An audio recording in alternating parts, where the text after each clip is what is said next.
What up, cappers, gamblers, punters, hustlers, low baggers? Welcome to the morning bag right here on Pub Sports Radio.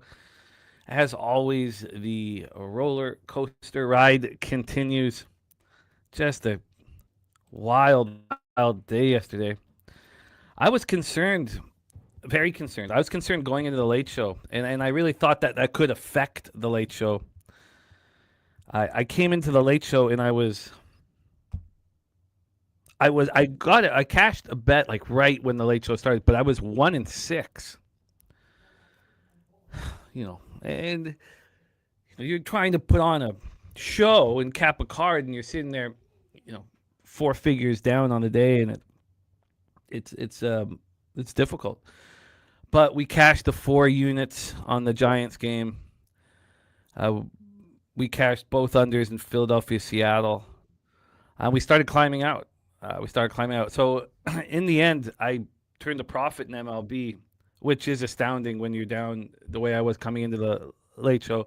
I was trying so hard not to be like, trying to focus on the games that we were capping, and it was very difficult.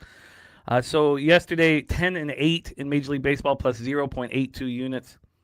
And so overall in the 2 days now, it's been a battle. It's a struggle. 15-12 plus 0.93 units. A lot of mistakes. Made a lot of mistakes on the card yesterday. Liberator was just a egregious error. Letting the market talk me into the DeGrom unders was just a horrible decision that cost me very, very much. I was right that Gavin Williams was susceptible. I was a little surprised that I had to hold on for dear life with Walbert Urena and all of that. TV Jones and Rod Zawacki, who had the 10-star play day on the Mets. That was a nice extra inning bagger there. Scherzer. I was wrong about Lugo. I was wrong about Bassett. It's funny to pull off the profit yesterday. I'm sitting here feeling like I was wrong more than I was right, but that's not the case. I went 10-8, but that's not the feeling I get. 1-1 in WNBA, so it's just the battle continues, and I'm excited to fight it with you guys each and every day. Overall, in the first 2 days of the week, I'm 18-13 plus 2.78 units, but it feels like I'm just barely keeping my head above water, which isn't a good feeling. What is a good feeling is being here with you guys right now with a beautiful 15-game MLB slate for us to attack and 2 games in the WNBA. Thank you guys so much for joining us. Let me copy and paste some action from cappers in our chat before we attack. Let's see. We got Justin McKelvey, Stacks Play Day 1 and 2. Also, I only come in with 6 bets. 6 bets in MLB, 2 in WNBA, 2 in CFL. But there's a lot more that I came very close to moving on, and that I just want to talk out with you guys. Where the lines aren't really moving, there's no need for concern, at least as of 30 minutes ago. So that's where we stand. Got the nuke worker in the house, Mark Stisowski. TV Jones says, TV, you did a lot right yesterday, man. You did a lot right, dude. You did a lot right. So it's too bad it didn't work out that way for you, but you helped us just being here in the chat with your insights and your knowledge. Londo in the house, 5-1 Swedish girlfriend play today. So Red Sox money line, going right back to the Wild Red Sox money line. The 2 spots on the board, the Red Sox and the Guardians. I get it, but it just all felt a little too easy. I think we were fortunate to cash I was on the Red Sox -1. I think we're very fortunate to catch that. Obviously, we're very fortunate to catch that last night. But then, you win 1 game in extras, you'll lose a game in extras. I mean, it's Walla Walla Dose in the house. Tat the Cliff ready to get to work. Josh Witt in the house. Bottom of the 9th bets. OG Swag ready to rock. Serious Business. Low Key Productions ready to roll here. Joel Torres 462 for life. T-Moss. Joey Lobster. We got Gifford in the house. Gifford, a BT, Leroy Flood. Nice to see Leroy Flood back in business here. Yes, Matty Ice, there's nothing wrong with it. There's nothing wrong with it. When it all comes down to it, you just want to live to fight another day, right? Robert Franklin, his Airness, Toby Lane, Dave Burke. Berkey in the house. Wow, Berkey, it's wonderful to see you, man. You've been missed. Berkey in the house. Great, great Canadian comedian right there. One of the best in the country, without question. Thank you guys so much for joining us. All right, well, let's get right to work, man. Without further ado, let's continue the battle. And let's, I need to remind myself sometimes, this is what we dreamt of. This is what we always wanted. Our unit size to grow, to invest heavily in the card, to study all hours, break it down with your friends, and gamble. So even if the roller coaster ride sometimes is tough to handle, this is what we always dreamt of. Let's attack. We start with afternoon baseball, 1:10 p.m. Eastern. Tampa Bay Rays 78-53, 35-30 on the road to the Detroit Tigers 61-70. Let me just make sure I got everything set right with my. Oh yeah, we are in business. We're in business. Okay. We're at Comerica Park in Detroit, Michigan. Let's start there. Comerica Park in Detroit, Michigan. Let's talk about the weather situation that we're dealing with here at Comerica Park. This is the most run-suppressing venue that we have in action today. It's minus 9% runs, minus 18% homers, minus 5% doubles and triples, and plus 3% singles. We have, Joel Torres, the DeGrom breakdown was horrific. Gavin Williams, I kind of hinted that was a possibility. But there was one last thing about yesterday. There was some home road splits that I ignored that worked out hugely in my favor. There was home road splits that I believed in that worked out in my favor, like George Kirby. Looking past those last two starts, having him home. But backing DeGrom at right field was an egregious error that stings more than the wins feel good. Jerry Davis, a favorite play on the board. A's Twins first 5 under 5.5. I get that, Jerry. I'm going to copy and paste that and get that here locked in. And Nasty Nate says this time tomorrow I'll have Dutch and wine time in the truck. Oh, man. That's going to be a fun weekend, you guys. It's going to be a fun weekend. Robert Franklin on Tigers money line, Tigers first 5 money line. Well, I am on the Tigers first 5 money line. A lot of it's predicated around Freddie Peralta and his poor pitching. 5-11, 5.33 ERA, 1.46 whips, got a 4.13 expected ERA. He was bad all year long. Ditched by the Mets, acquired by the Rays for Aiden Smith, Emilian Petre, and Gary Gill-Hill. His first couple starts was pretty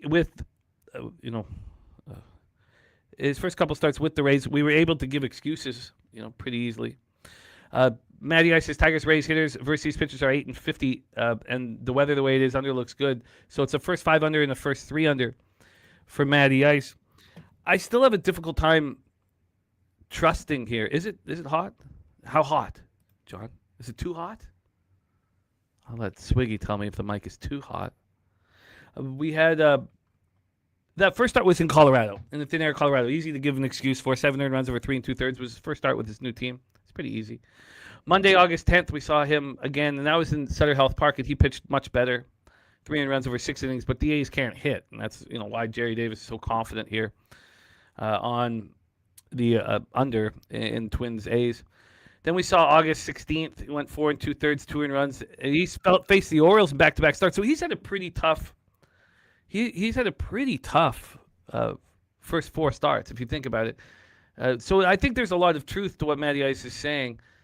I still don't trust him. But, having to pitch in Colorado, Sutter Health Park, and then facing any Major League Baseball team back-to-back starts is not easy.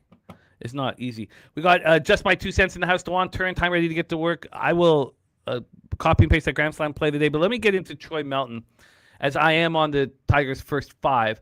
Now, when I moved on, it was minus 124. When I looked at it this morning, it was minus 123, which is not exactly how you want to see things going. But to get anybody first 5 and not have to, have a minus a half involved is somewhat calming. Troy Melton, 7-2, 1.60 ERA. He's got a 1 whip. He's got a 3.22 expected ERA, 305 Raider in the house. So, obviously, he's dealt with some injuries. He had the elbow strain for the first couple months, but he's been an absolute monster. Absolute monster. He finished the season as a reliever for the Tigers. They were trying to keep his innings down last year. He did deal with some back issues in mid-June, but he's been excellent. Now, again, these last 2 starts have not been quite up to his level.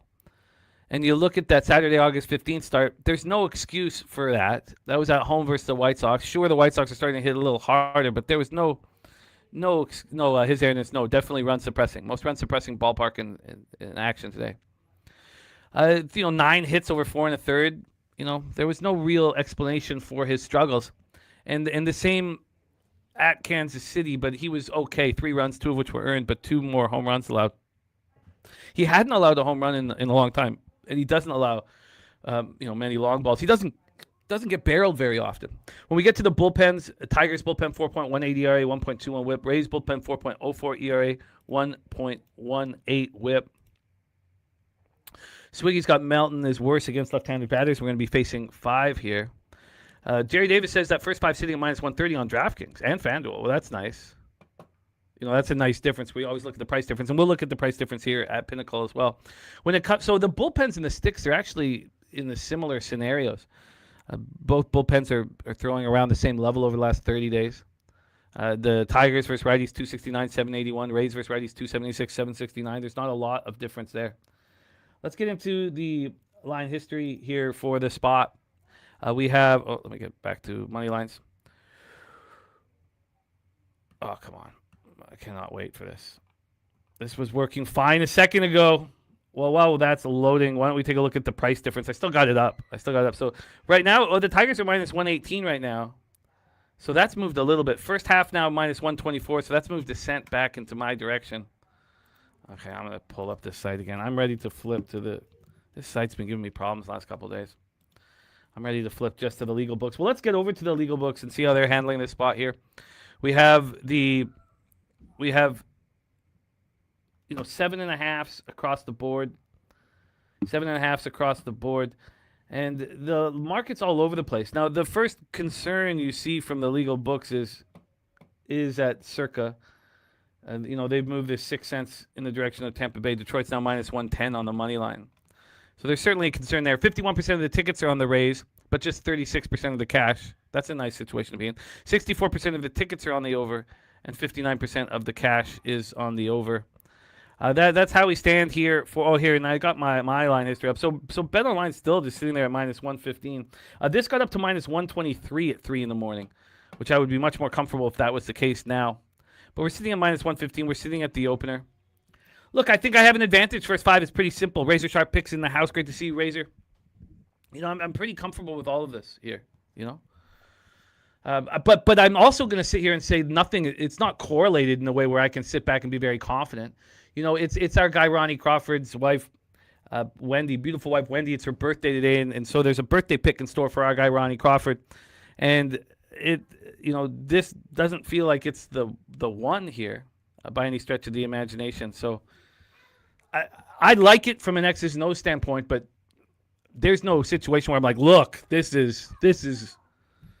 So I'm on the first 5 Tigers minus 124.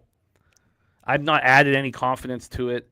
The early unders. I'm not going to trust Freddie Peralta, but I can understand that this would be the easiest situation that Freddie Peralta's been in. But it's still not that easy. You're still on the road against the Tigers team hitting righties. There's Jermaine in the house, Slow Jams, Arsenault, Mike Wilkerson, Mark Stasowski. Great to see all of you guys. So I'm moving on, but I'm on the Tigers first 5 here. Keep it simple, keep it clean, but not with overriding confidence. Let's move on to our next spot on the board, 3:40 p.m. Eastern. We have the Chicago Cubs, 76 and 56, 38 and 29 on the road. Oh, now 38 and 30 with that 2-run blast with 2 out in the bottom of the ninth last night by the Diamondbacks, who are now 70 and 63 and 39 and 29 at home. We're at Chase Field in Phoenix, Arizona here. Ricky Levine in the house says Cubbies 13 and 0 straight up against lefties this year, 12 and 1 on the run line, winning by an average of 3.5 runs. Boyd's the vulnerable one. And these are the 2 best offenses in the league against lefties over the last 30 days by margin. So, nice job, Turnbuckle Tommy. Justin McKelvey's got the over 8.5 at minus 118 in his pocket. Now, when I left you guys after the nightly bag, there was 2 spots I was looking at. And I was not fully comfortable on either. It was the Arizona first 5 money line, and then it was the over 8.5. And I said before I left that the over 8.5 was more appealing in this spot than the Arizona first 5 money line. And in fact, that's what I ended up betting. I'm on the Chicago, Arizona over 8.5 at minus 108. Let's dive a little deeper into this spot here, because I'm not saying that the first 5 Diamondbacks is off the board here. Mark Sasowski says, I agree Boyd should be in trouble here, but the market says the opposite. Well, that will concern me once we get to the market, but we'll keep staying to our regular rhythm in order here. Chase Field, of course, roof will be closed. Matthew Boyd, 4.15 ERA, 1.24 WHIP, 5.01 expected ERA. I think we have every right to feel like Matthew Boyd is the vulnerable one. Dealing with injuries throughout the year. Early in the year was the left bicep strain. Then he came back, and it was a meniscus injury. Now, there's no concern with backing a pitcher after a meniscus. Well, not as much of a concern because it's not an arm-related ailment. But then he develops shoulder soreness during his rehab. When he comes back, he starts pitching very well. It takes him a few starts. I mean, the second start, or I should say the third start, was a thing of beauty. You could see that he was rounding into form. But then he really found himself through 5th, 6th, around July. I think he utilized the All-Star break. He's an older pitcher that we know deals with arm fatigue. And so him getting smacked up these last 2 starts is an issue. And it's not just getting smacked up. Like he's really being attacked here after running so nice. In these last 2 starts at home to the Cardinals and then at the Mariners, 11 1/3, and he's allowed 11 runs, 5 home runs, and he struck out 5 and walked 5. Now, he's not a pitcher that will overwhelm you with his K to walk ratio, but that's just straight up bad.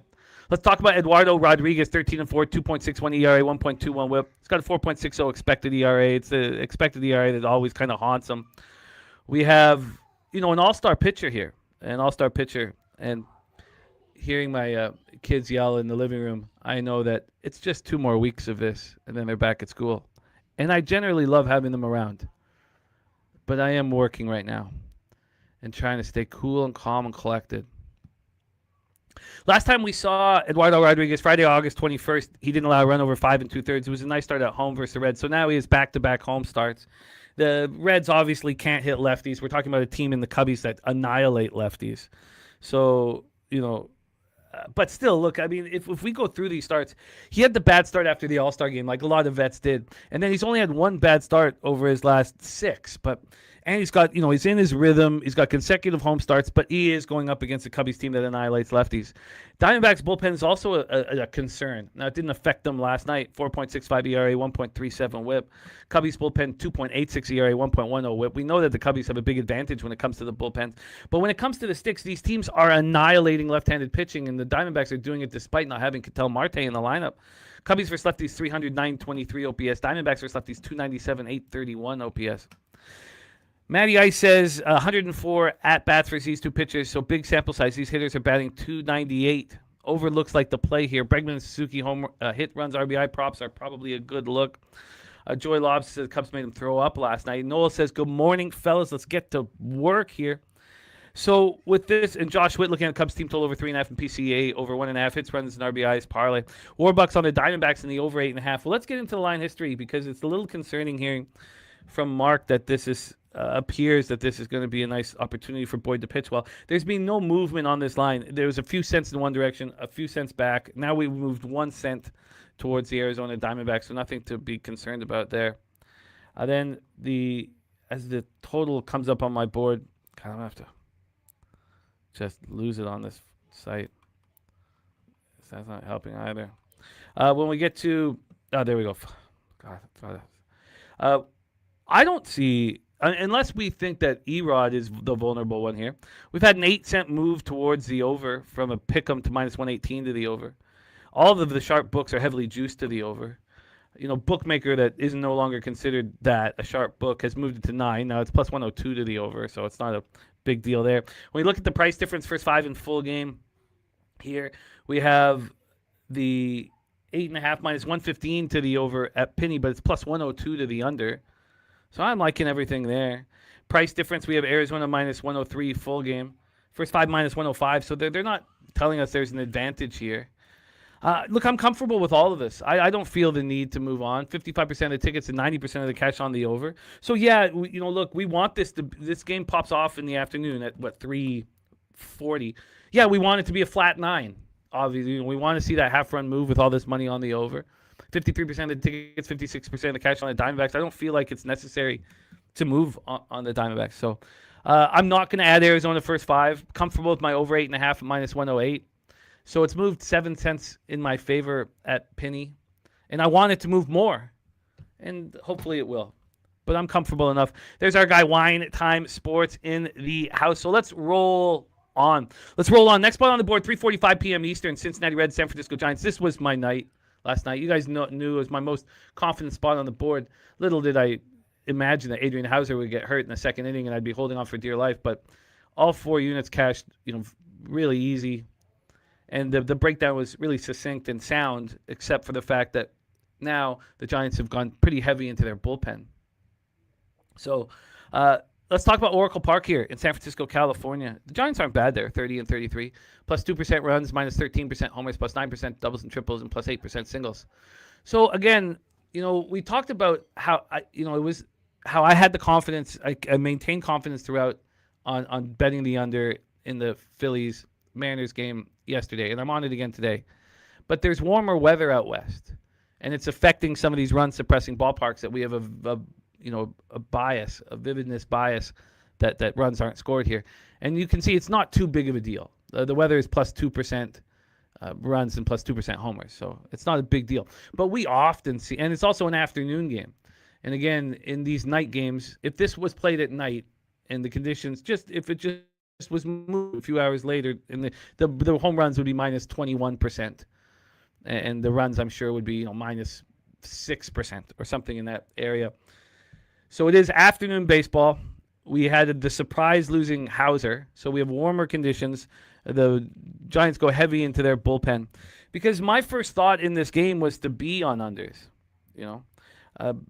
Jerry Davis says current Reds lineup 0 for 19 against Roop. Well, I'd love to jump into that too, and thank you for that angle and that insight. Lodolo 3-3, 5.04 ERA, 1.52 WHIP, 6.48 expected ERA. We know that he's been dealing with blisters throughout the year, and he had to modify his grip for his curveball, and that was over the All-Star break and into late July. All not very good here. Not very good. We got Wine Time's full card. Let me copy and paste that. Thank you for sharing that, Wine Time. We'll go over all of that. He is on the Tigers money line in that first spot on the board. And interesting, he's on the under in the White Sox-Rangers game. I came very close to pressing the button on the over. Nice to know that, though. Thank you here. Mike Wilkerson says Reds team total over 3.5. Diamondbacks team total over 3.5. And Royals team total over 3.5. So I do not trust Lodolo at all. In saying that, there's no team hitting lefties worse and by margin than the San Francisco Giants. And we'll get into that in a little bit. But let's talk about Lodolo a little bit longer. Over his 3 starts since coming off the IL with the blister issue, he's had a start at the White Sox. Dave started hitting lefties hard, and they got to him for 4 runs over 4 innings. There's our guy Morgan Spooner in the house. Friday, August 21st, he's at the Diamondbacks, and we just went over the Diamondbacks numbers for lefties. They're second in the league over the last 30 days. So he allows 6 earned runs over 3 1/3 there. And then he has 1 start at home versus the Marlins, who aren't hitting lefties, and he shuts them down. Here he's on the road, and you could say that he is impossible to trust. But if you were going to get right, it would be against this Giants offense. And honestly, if the bullpens weren't so heavily used by the Giants, if me thinking about the afternoon warmer weather, I would have been on this under, and I would have trusted him because of how weak the Giants' bats are. But I think there's enough here that is concerning to get me off of moving on the under, and I just followed that. Let's talk about Landon Roop. So we have Landon Roop here, and 0 for 19 this lineup against Landon Roop. The Giants are 2-17 in his last 19 starts. And he's not pitching very well. He's a pitcher I've watched closely since he came up in the league, because I was astonished that he took the roster spot in the beginning of 2025 over Kyle Harrison, that it was a Landon Roop roster spot. And then he earned it, and he showed why he was given it.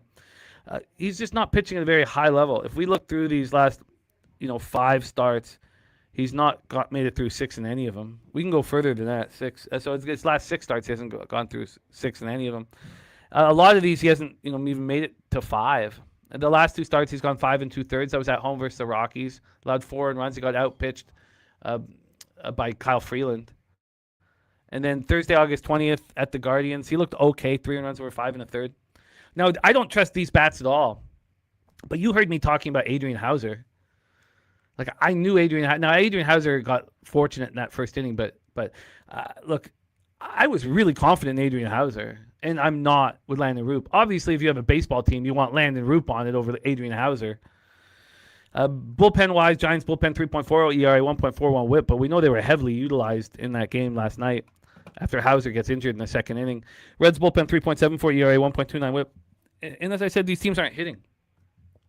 Look, the Giants put up 2 runs on Brady Singer right off the hop, and of course that made me nervous. But it was a perfect get-right spot for Brady Singer, and it's a perfect get-right spot for Nick Lodolo. Now, I don't know if Lodolo can follow through with that. I was confident that Brady Singer was going to be able to. These teams are not hitting at all. Let's get into the line history for this spot. We'll start with this total. This total has moved 20 cents to the under. The under 8 was minus 105. Now it's minus 125, and I see a ton of eights on the board. When we get to the money line, we've had 7 cents of movement towards Nick Lodolo. I think that what it's telling you is that there's a team that can't hit lefties, and simply put, Lodolo will likely have a decent to good start here. In saying that, I just don't want enough. I just don't want enough. But we have the taint play of the day here. Says you won't see stats like this backed by current form. The stars align. This is a first 500, and it very well could be. Obviously, I had a massive investment on this yesterday, and it all came in. Taint play of the day is in, though. Taint play of the day. Salty Spurs, thank you for the kind words. Great to have you here. But here we have the taint play of the day in business. Yes, I certainly do smell it. I smell it now.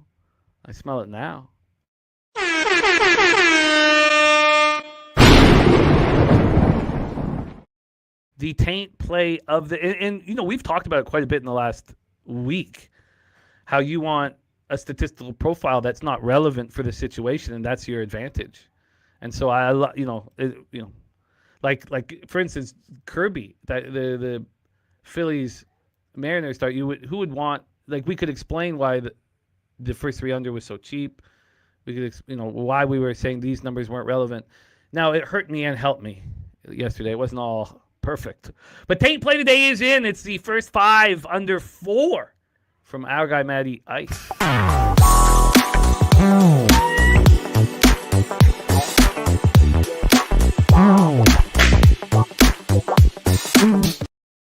So I've not moved on that spot. We'll take one more look at the cash flow. Let me just get the flank steak play of the day in. And, of course, let's get all of Matty Ice's information here as well. And then let's get back into the cash flow and the thoughts and the price difference. I think the price difference may illuminate as well for cappers here. We have a pick'em at Pinnacle. First 5, it's 6 cents of movement towards the Giants, so nothing big there. The first 5 under 4 is a minus 103 here at Pinnacle, minus 111 to the over. Spooner says balls of steel, wanting to back Lodolo first 3 under when Burns just got touched by the same lineup in the same conditions. Yeah, Burns did, but Singer didn't really. But I hear that, I absolutely hear that. Markel in the house, great to see you. With all of this said and done, I think we can just comfortably move on. Why don't I just take one? Do I not have this up anymore? Oh, yeah. Let's take a quick look at the cash flow, and then we'll move on from here. Cash flow-wise, 58% of the tickets are on the Giants. 55% of the cash is on the Reds, though. 64% of tickets are on the under, but 67% of cash is on the over. I'm off, but I will sit back and cheer taint, which I do all the time. We roll on to our next spot on the board. We got to speed this up a little bit. Taking a little bit too much time on these first games, but it is afternoon action. And this was, I found the Guardians and the Red Sox very tricky. Because clearly, there's an advantage. And also we have the bias of what the Guardians did last year in this situation.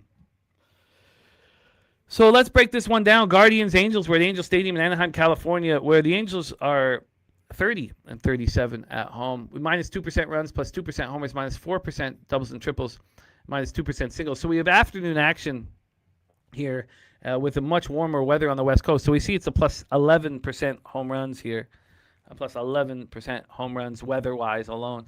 Joey Cantillo, the lefty, from Hawaii. 3.73 ERA, 1.45 WHIP, 3.91 expected ERA. And Cantillo's been quite good of late. He had that start where he was immediately getting hit by the White Sox, cut short by the rain delay.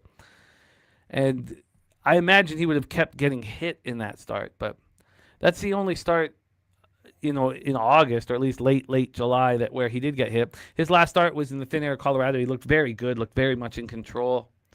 Now, the splits are comfortable. There's no real concern with his splits. And the start before that at home versus the Padres. Now, I don't think we need to focus on home because here we are in Anaheim, but 1 earned run over 6 innings.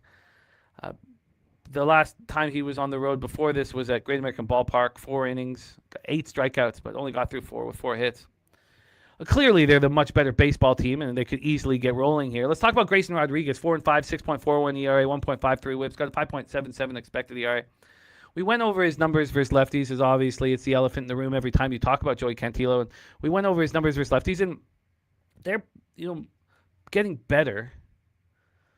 They're getting better. The issue here is that there's going to be 8 lefties in the lineup. So yeah, his OPS against lefties has gone from 1,150 down to 900, but it is a real problem for him. Shout out to 40 Kid in the house. Jerry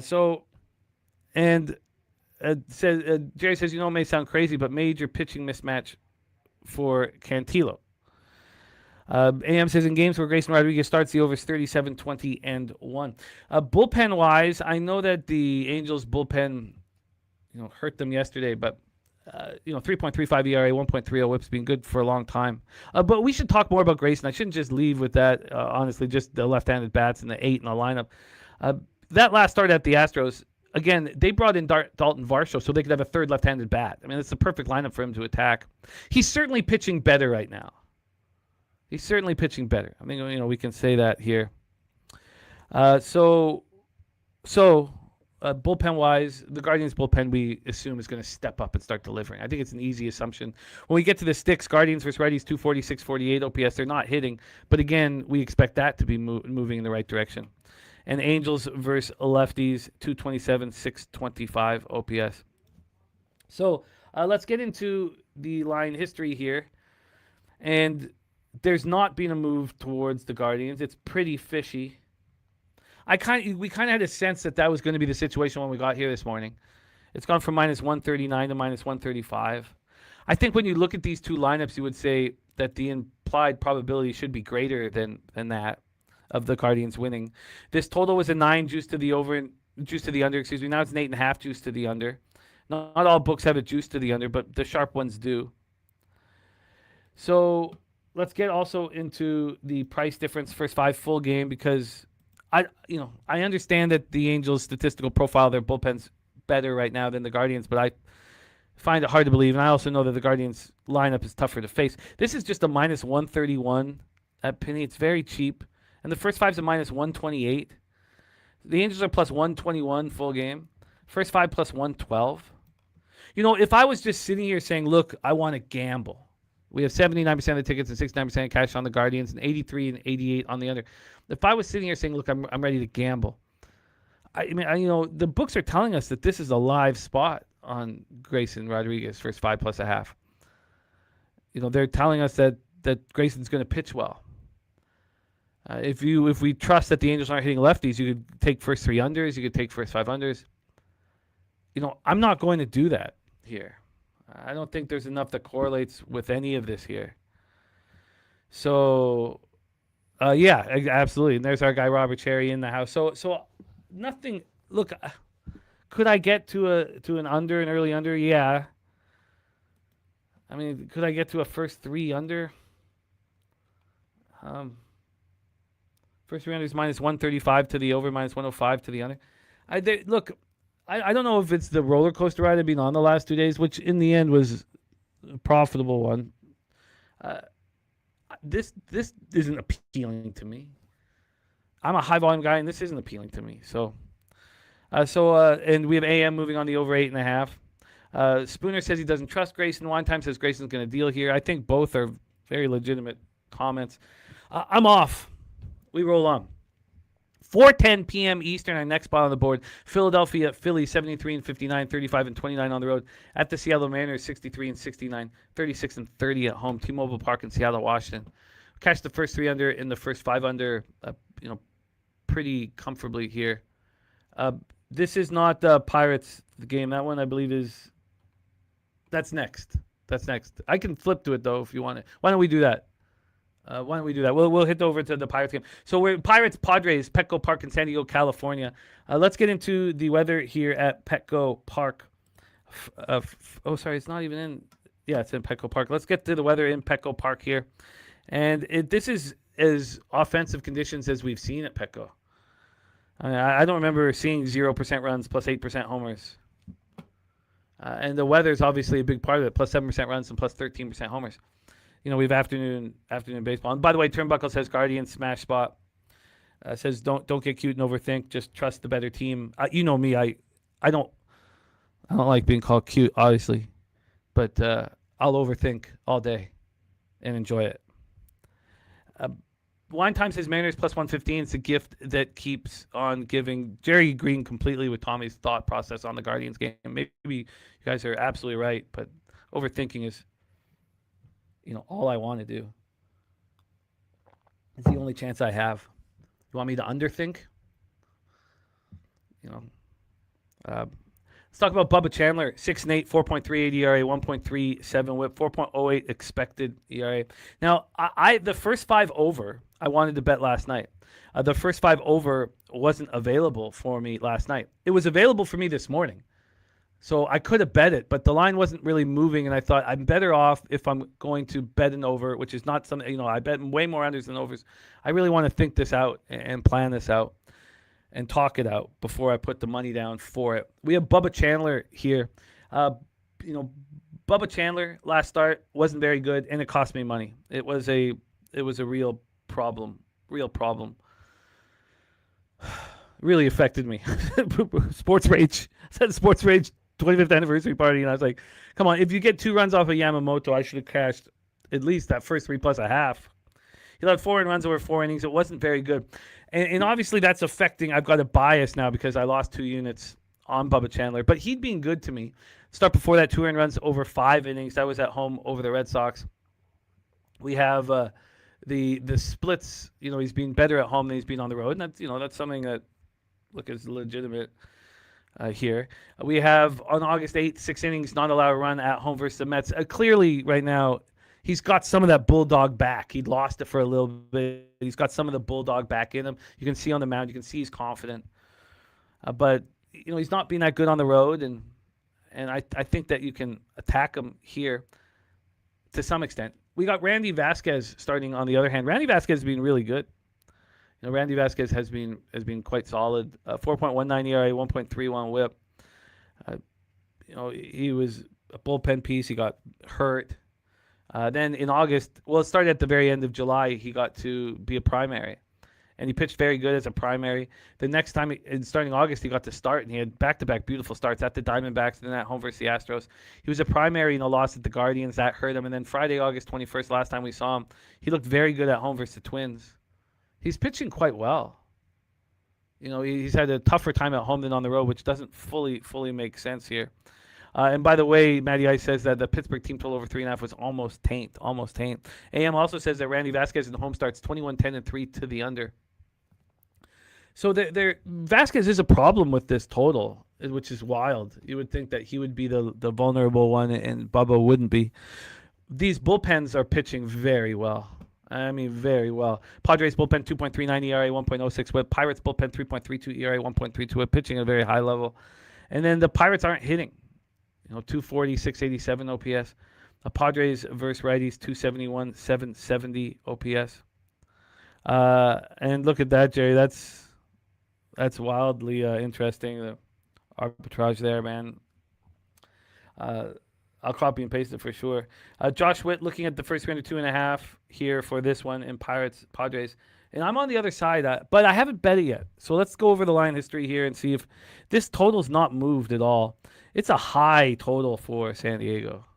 But we did go over the numbers, and it is afternoon baseball, so it's a little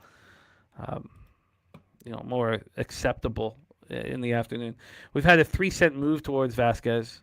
This was a 4-cent move, and it came back a cent. So very little movement there. We look at the price difference first 5 in full game. And I'd also look at what that first 3 cost, because I think that can be telling here.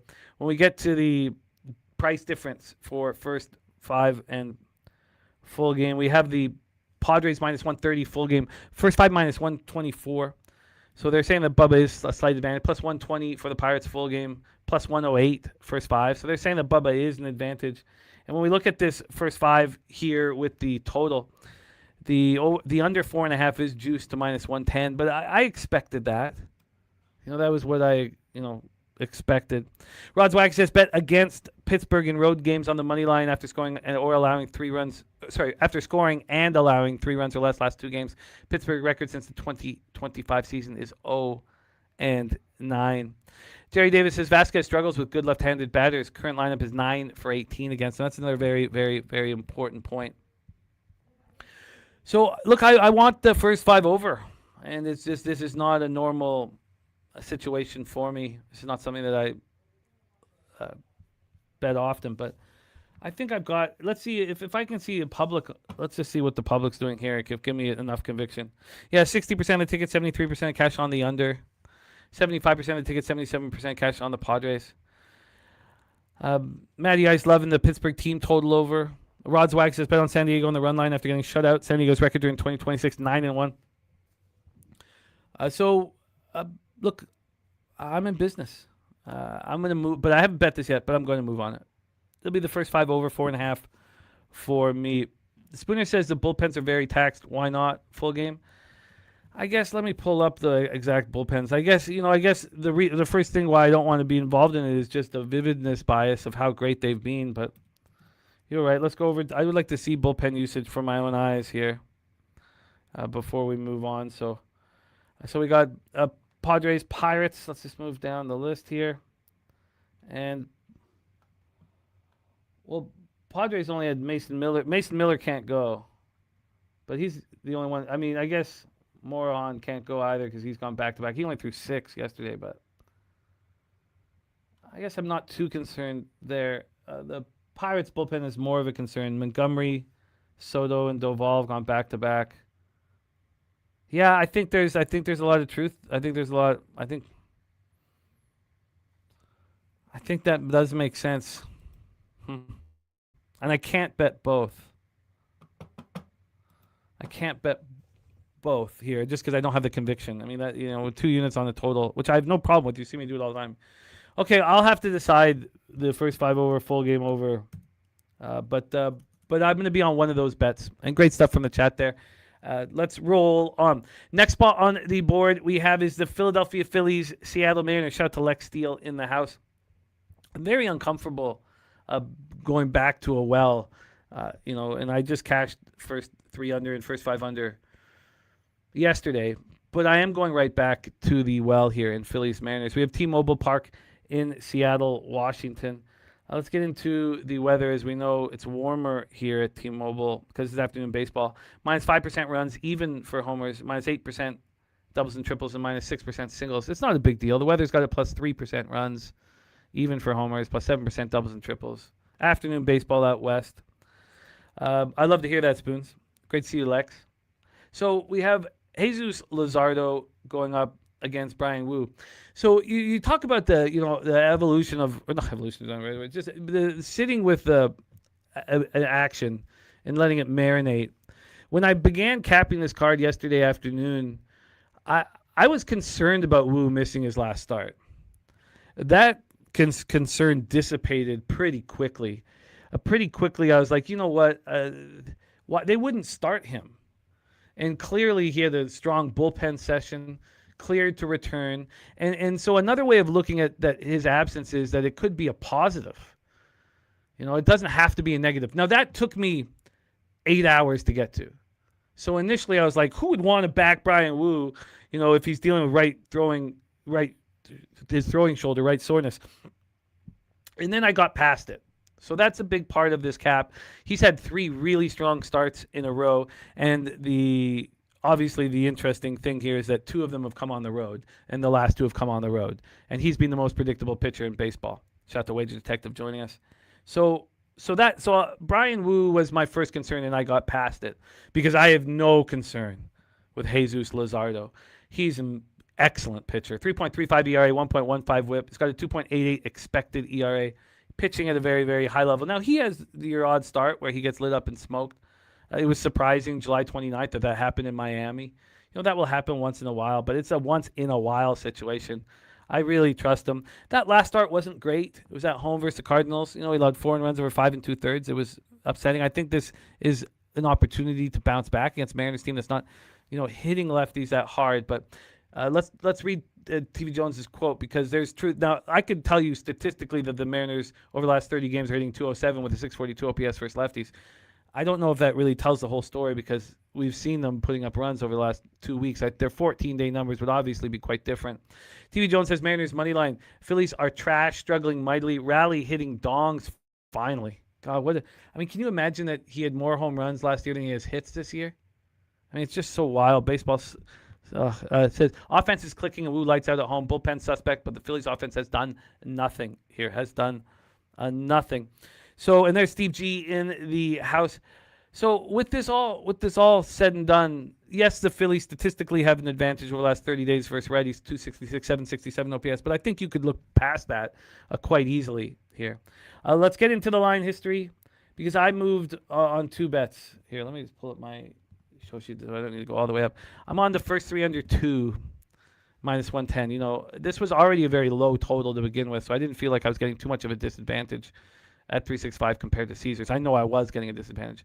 And then I moved on the first 5 under 3.5 at plus 100. At this point, and I could have got plus 102 or maybe just plus 101 if I didn't list the pitchers. But again, I wanted the pitchers listed just in case. So it cost me a couple cents. Look, I've been very safe in a lot of these first 5s, when I'm doubling down. I had the first 5 under 4, I could have bet at minus 133. But look, I'm just not going to succeed long term with that safe thought process. And look, I get it. You want the 4 to be a push, but at what price? And at what point are you either going to be right or wrong? And I've screwed this up for too long. Let's be right or wrong here. So I took the 3.5 at plus 100. Let's get into the line history here for this one. We'll start with the money line. Money line wise, we've had 7 cents of movement towards Luzardo from minus 122 to minus 129. This is all bet online.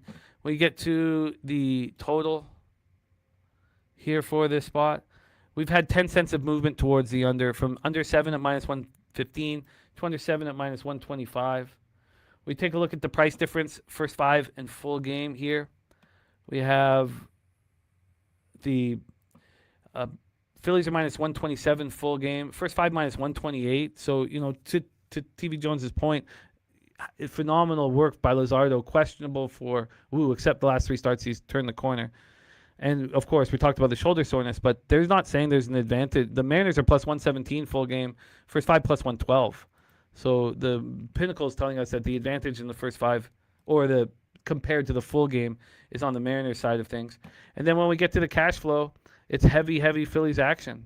We also have heavy under action, but we know how much people like to bet over 7s. So I'm pretty comfortable with this whole situation. When we get to the cash flow here, it's changed slightly since in the last 50 minutes, but 70% of tickets, 88% of cash now. So it's changed very slightly on the Phillies, nothing to worry about. And there's money that's come in on the over, because now it's 53% of tickets on the under and 77% of cash on that under. So I'm comfortable here. Spooner says there are multiple 6.5s minus 120s to the over. He imagines those get bought up by game time. Thank you for sharing these, Billy Friedrich. And so there's going to be a lot of college football being talked on the show here. Yeah, Markel, I hear you, but look, there's a lot of conjecture. I didn't double down because of all the conjecture. I knew the line was going to move. We knew the line was going to move heavily in my favor, but we'll talk about that game here in a bit. Thank you for sharing that with us, my man Billy Friedrich, star of the pig milk play of the day. All right. Yes, Kong, we gave out the bad news on Monday morning. There is no NFL contests this year at Pop Sports Radio, unfortunately. It was very difficult for the accounting and Unfortunately, we've had to let it go. Now, there is going to be poker tournaments, and we're going to be announcing them very shortly here. Live poker tournaments, live streams, and we're going to have live streams here 6 days a week. So there's a lot of great things happening here, especially with live streams every night but Saturday, because Saturday you go over to Pub Sports MMA. So let's roll on. Let's roll on here. And look at Turnbuckle Tommy, Phillies, Seattle, first 3 under a half, a plus 300. Look at that. Ooh-wee. We've watched Topset handle that beautifully, those big scores. Yeah, I'm excited about poker, so we'll be letting everybody know. Shotgun play of the day is in business. You're absolutely right. Shotgun play of the day is in business. And let me just move over here quickly. And we've hammered it already, which is my fault. And yes, we've got a lot of love for Wendy. Steve, well, look, I'm gonna copy. We got to get something for you, Steve. I'm gonna copy and paste this. I gotta get something. We gotta get something for Fehrenbach. Man, he's such a great guy. So let me get this copy and paste. All right, we roll on. But before we do, we did shout out Wendy celebrating her birthday today. But Ron Crawford, the shotgun play today is the Arizona Diamondbacks and Eduardo Rodriguez.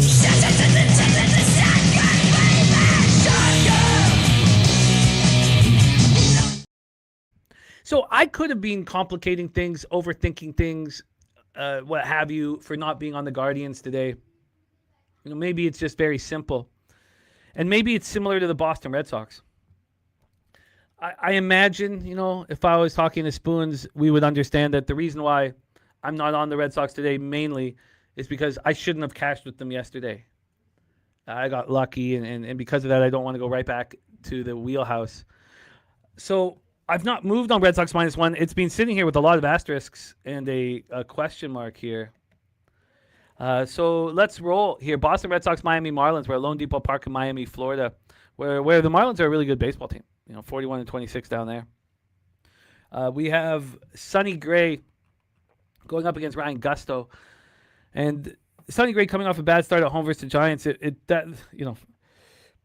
Friday was a messed up day because it began poorly with that under in Boston, San Francisco, and then it closed poorly with the Pirates in LA. And in between, everything was great, but I don't like days starting like that. We often talk when you go to the horse track, you want to win the first race and you want to win the last race. You can lose all of them in between. But if you win the first race, you're all pumped up. If you win the last race, you go home pumped up. So bookending the day with with ugly work was upsetting.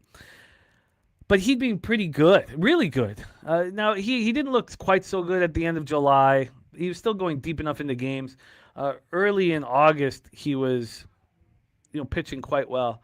August 5th, he had a really nice start at home. Doesn't allow a run versus the White Sox. He follows that up at the Jays, shutting them down over 2 runs over 6 innings.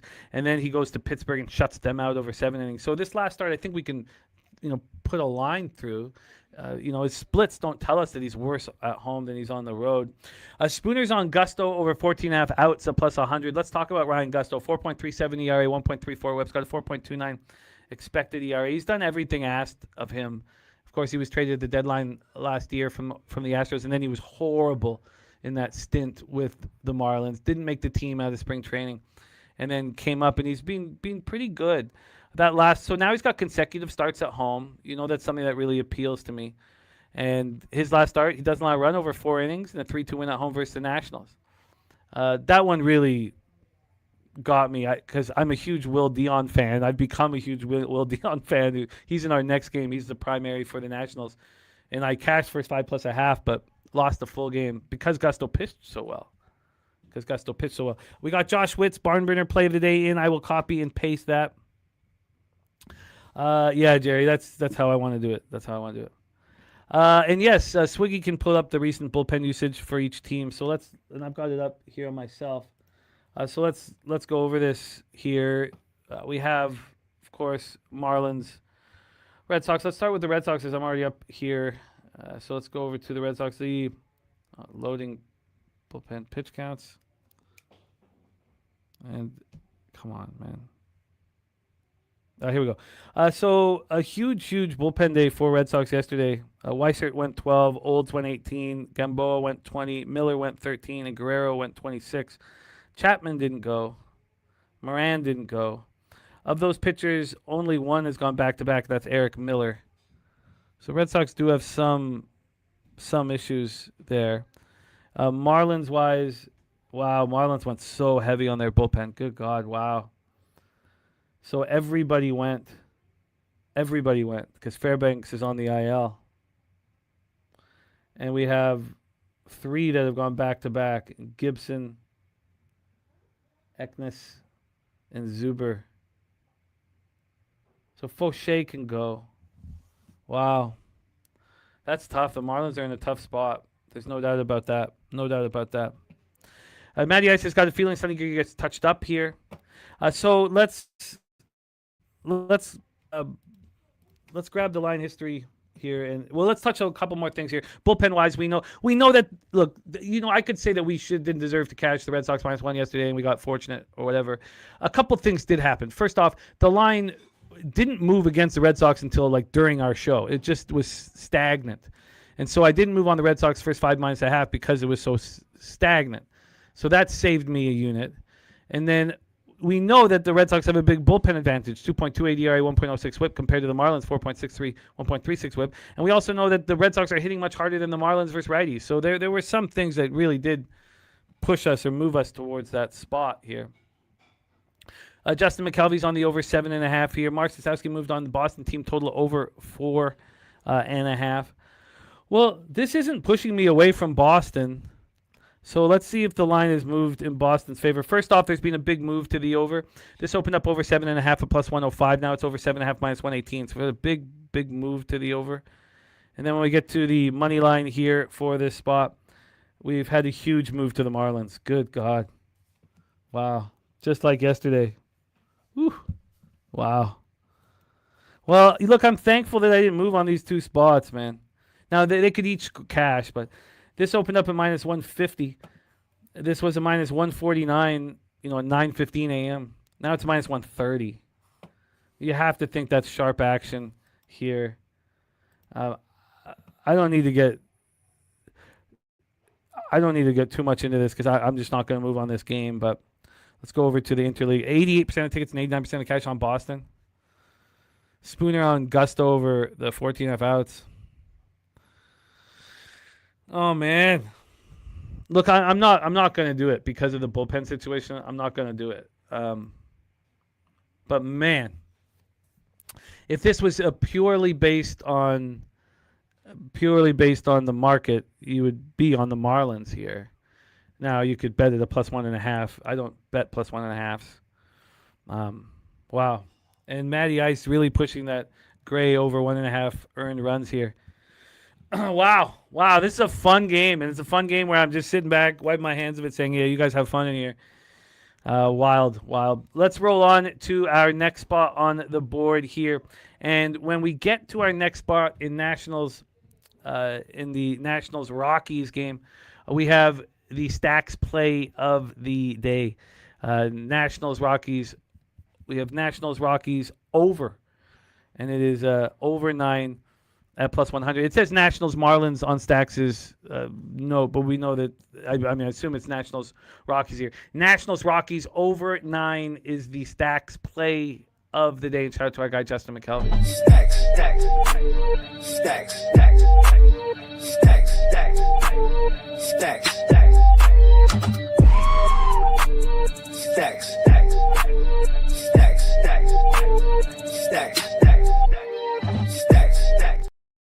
I was not pleased to see that Matt Waldron had been picked up by the Nationals after a few innings with the Jays.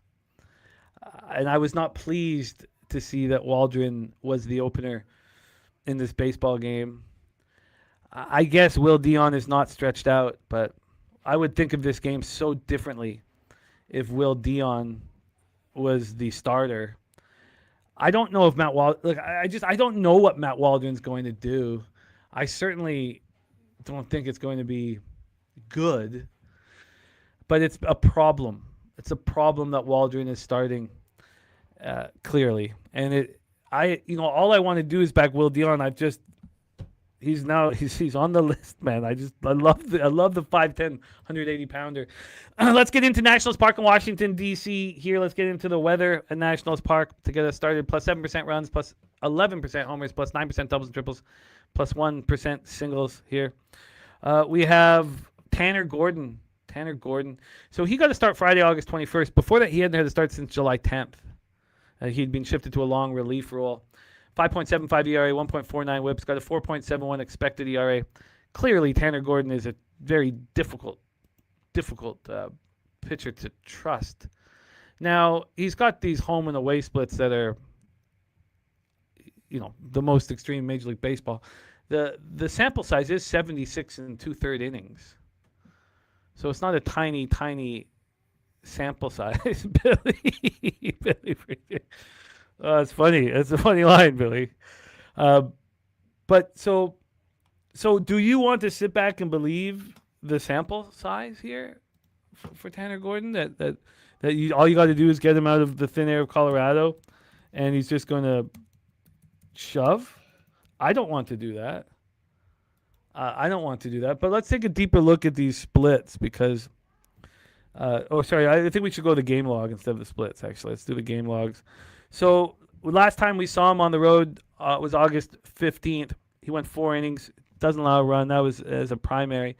Start before that at St. Louis, 2 earned runs over 3 1/3. The opportunity to pitch before that was against Milwaukee. He got 2 innings and 1 earned run.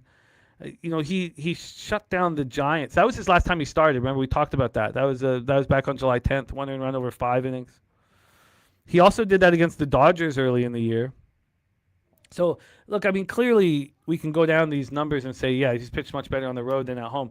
Do you want to invest in Tanner Gordon and believe those numbers? I don't. I don't at all. Shout out to Sweaty Butcher in the house. Let's talk about Will Dion, the primary. He's going to be coming in after Matt Waldron. Look, I don't think Matt Waldron's going to be in there for long. And he's got to be a question mark for everybody here. But Will Dion, man, this guy is the real deal. He was very good at AAA Columbus. He wasn't starting in AAA Columbus. Over 37 1/3, he had 52 strikeouts and 7 walks, and he allowed just 2 homers, 3.62 ERA, 1.05 whip. So then they bring him up to the Guardians. Guardians, he's pretty good. It's not the same dominance, but still 25 strikeouts, over 19 2/3, 25 strikeouts and 3 walks. Then he comes into the show. So, he's got a 29.4% strikeout rate and a 3.5% walk rate. I mean, obviously, Nats wanted him included in the trade. And then for the Nats, he isn't allowed to run yet. We're 5 games in. He hasn't allowed to run yet. His whip is 0.33 through 12 innings. I mean, the guy's not getting touched. He allowed 1 hit Friday, August 21st at the Marlins. I would like to back him. I would like to, there's just not enough here for me to actually put money down in the situation. Nats bullpen 3.78 ERA, 1.30 whip. Rockies bullpen 4.75 ERA, 1.54 whip. The Rockies are not, hitting lefties. Will Dion is a lefty. He's the primary. I know we'll have the stats up against righties, but they're not hitting lefties. 221, 652 OPS. Maybe this is just a live situation. Maybe Waldron gets tagged. The Nats are hitting righties harder than the Rockies are hitting lefties. Maybe Waldron gets tagged. Tanner Gordon starts looking pretty good. Maybe it's just a live bet on the Nats as soon as Waldron comes out. Or Waldron will pitch well, hand it over to Will Dion. They're probably a good mix because they pitch so differently from each other. And they roll. So it's a tricky game. Let's get into the line history here. We've had 2 cents of movement towards the Nationals, minus 125 to minus 127. Extremely minimal. When we get to the cash flow here, we've had no movement on the total. It's been sitting the under 9 minus 118, just been sitting there. I would be curious to see if there's any price difference here. With 76% of the tickets, 88% of cash on the Nationals, 85 and 95 on the under. Warbucks is on the over 9 in this spot. Let's just see if there's a price difference. Rockies, Nats here. The Nats are minus 124 full game. First 5 minus 126. I wonder if that would change if Dion got to start the game. Now, maybe we wouldn't want to back Dion as a starter, too, because he's never started. He's not started all year. So, look, I'm wiping my hands of this. I could make arguments, a lot of different arguments for each side and for each total. So, I'm off. Let's roll on. 7:05 p.m. Eastern, the Houston Astros 65 and 66, 32 and 31 on the road. The Yankees 74 and 56, 33 and 28 home. Not a very good home team. We're at Yankee Stadium in the Bronx. Let's take a look at the weather here for Yankee Stadium. Runs suppressing, -8% runs, plus 10% homers, -12% doubles and triples, and -14% singles. We have Peter Lambert. We've had a lot of fun capping Peter Lambert this year. It's a fun case. I'd love to cap him with Loshak. That would be a lot of fun. I know that Loshak would whisper Trombolone to me throughout the day. He threw 92.5 his whole career.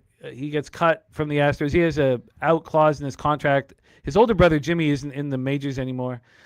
He's an out clause in his contract. He exercises it, calls the Astros bluff. The Astros say, okay, fine, you can come up. And he comes up throwing 96.7. Right now he's throwing 95.6. And I checked to see, because his last start he got annihilated. I was like, was there any dropped velocity? There was no dropped velocity here. It's a 95.6 was last game as well. So, and still no Yankees pitchers showing. I think we have the belief that it's Elmer Rodriguez. Has that changed? I could pull up RotoWire here. I don't have RotoWire up at this moment, but let me know if that's changed. But let's go back to Lambert. At least we know he's pitching. So Lambert, like Gavin Williams, was not going deep in the games. Pitching 5 innings, 5 innings, 5 innings, 5 2/3, allowing 2 earned runs in each. His strikeout numbers were dropping. He was looking questionable, looking very questionable. We have Steve G taking a shot on the Stros, plus 124. Not cashing the Astros first 5 plus a half was extremely irritating. And I don't know what that show would have been like if that Giants game had gone against me. I don't want to imagine it. But it was tied 3-3 after 4 innings, and it was tied 5-5 after 6 innings, and I lose my first 5 plus a half. So why did Lambert get touched up? Is it because he's been moving, he's been looking more and more vulnerable? Is that it? Because he's been very good on the road this year compared to at home. No, I think it's simple luck. Obviously, he's not pitching at the level he was pitching at, but he had a 471 BABIP against him. And if you guys remember Engage Jump's first start, he had a 500 BABIP against him. And I was like, this is such a gift to us. And he shoved in his next start. So there's nothing wrong with Lambert. He just had the balls were hit where the fielders weren't. And it got on top of him. So I think he is capable of bouncing back here. I wish that he'd had a whole bunch of longer starts, leading into this, which he's not had. But let's talk about Elmer Rodriguez. We expect it to be Elmer Rodriguez. Lambert under 16.5 outs here for the Sweaty Butcher. And Jerry Davis says it was April, but the Rockies smashed Waldron. I remember that start, Jerry. I remember that start.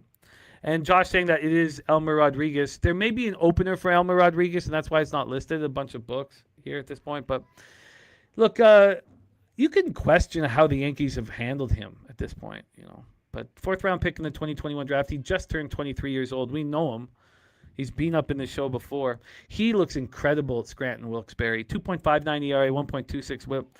His K to walk ratio has always been his problem. And it's not fantastic down at Scranton Wilkes-Barre, 99 Ks, 46 walks.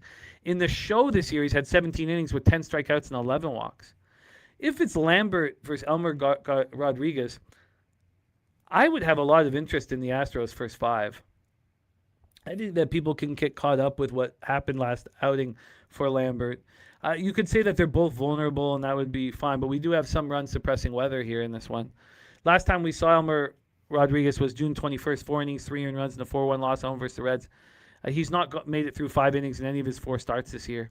When it comes to the bullpens, they're both very trustworthy. Yankees bullpen 2.74 ERA, 1.18 WHIP. Astros bullpen 3.58 ERA, 1.10 WHIP. And when it comes to the sticks, Astros versus Reddies, they're hitting decent, 246, 730 OPS. The Yankees, of course, are not. 202, 641 OPS. Jerry says Astros are the only side here. Matty I says Grisham to score a run. Let's get into the line history here. It's up at all the books now. We have a 9 minus 120 to the over. A pretty high total, but everybody saw a ton of runs yesterday. And then when we get to the money line here, money line wise, we have no movement at all. Astros sitting here at plus 107, no movement.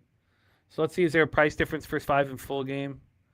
I think that would be helpful to press the button. The Astros are plus 109 full game. First 5 plus 105. You can't. I don't think it makes any sense to take the plus a half minus 131. So we got to leave that alone. When we get to the cash flow here, we have. Sorry, get over to the American League. 88% tickets on the under, but just 50% of the cash on the under. So that's interesting. On the money line, that has changed as well. Look at that. So look at this. Look at the money line. So this is an hour and 11 minutes. I love having the graphics for the cash flow an hour and 11 minutes ago. It's a really nice, wonderful thing to have. Because now there was 13% of the cash on the Yankees. Now there is 21% of the cash on the Yankees. Big bets have come in on the Astros. Now you could say, well, if the big bets have come in the Astros, why is the line not moving towards them? And that would be very fair.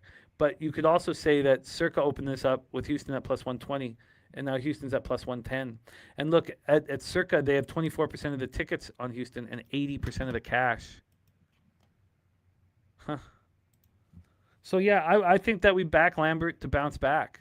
And we fade Elmer Rodriguez and deal with whatever consequences arise. But this cost me yesterday.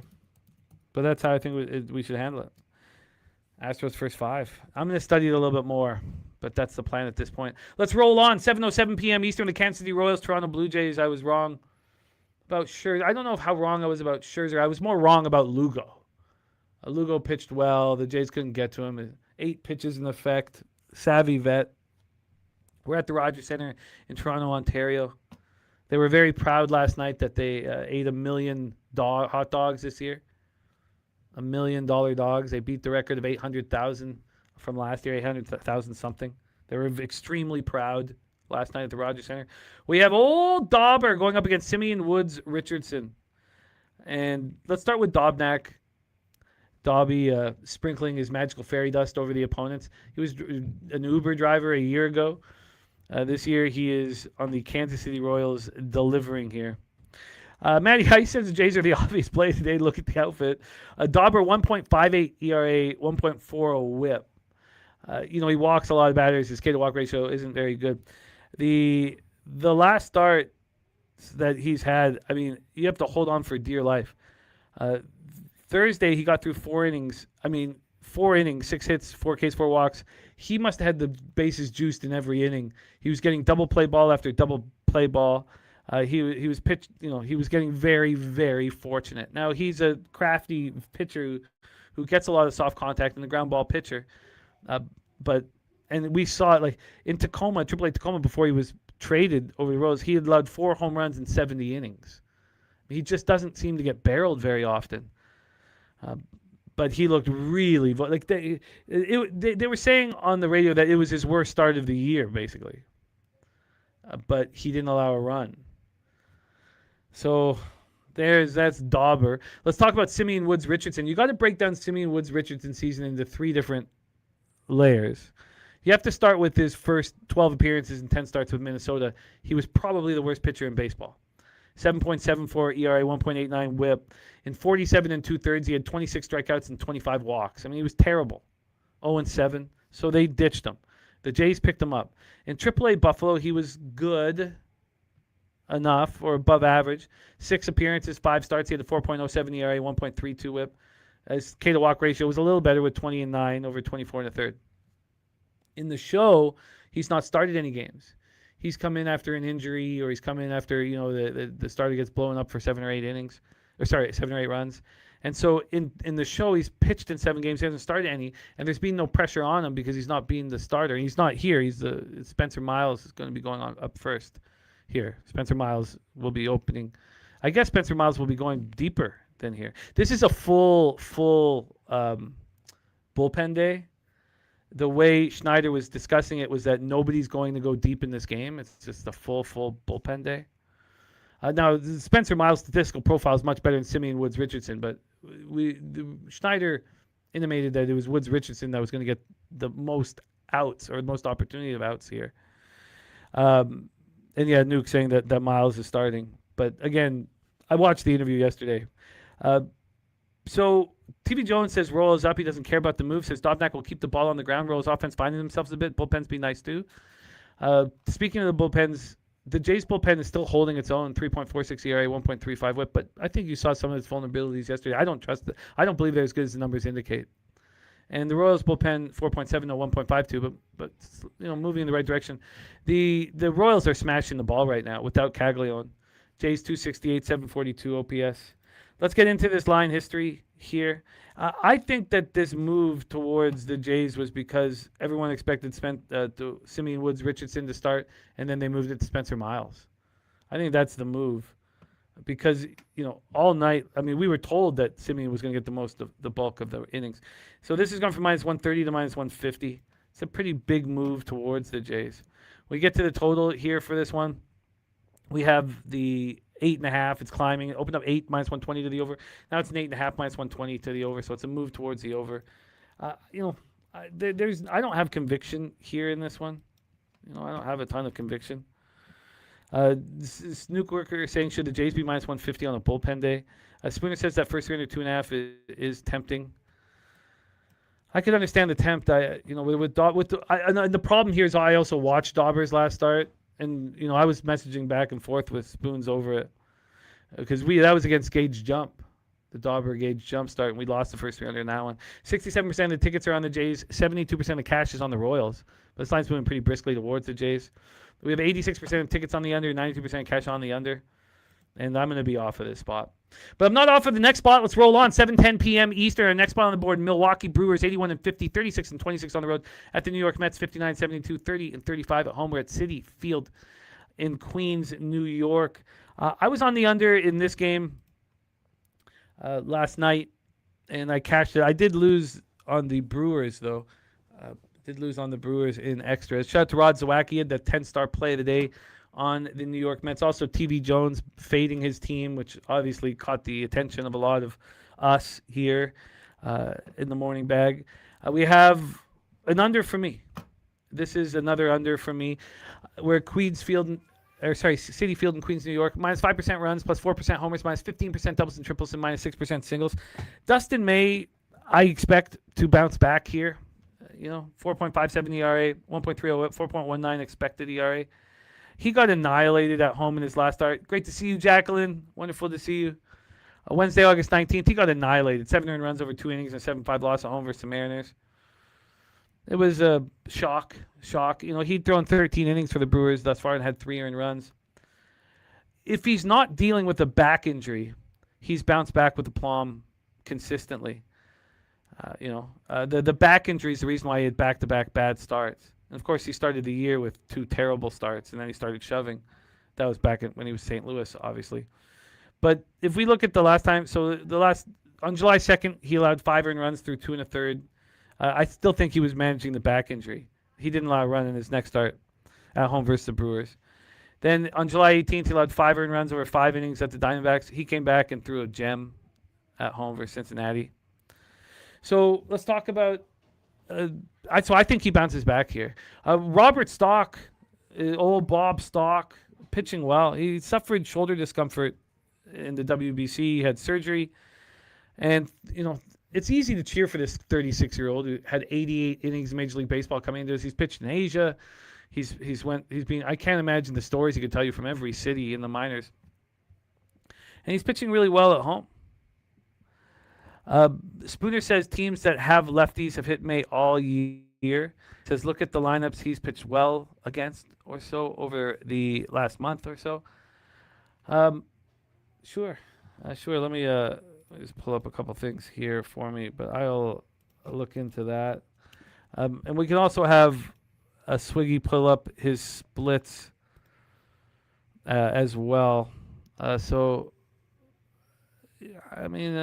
guess, you see the numbers in the red. I guess there can be some concern here. But let's take a look at the teams that have got to him here. I guess there's a point. He shuts down the Padres. They only have a few lefties. Shuts down the Pirates. And there's obviously no concern with the Pirates bats, but the Pirates have a lot of lefties, actually. The Pirates can throw 6 lefties at you and generally do. Well, 3 of them are switchies. Yeah, I think there's a lot of legitimacy to that. I mean, he shut down the Cubbies, who have the switchies as well, but not but PCA and Bush, and then the switchies. Yeah, no, I think there's a lot of legitimacy to that. But I don't think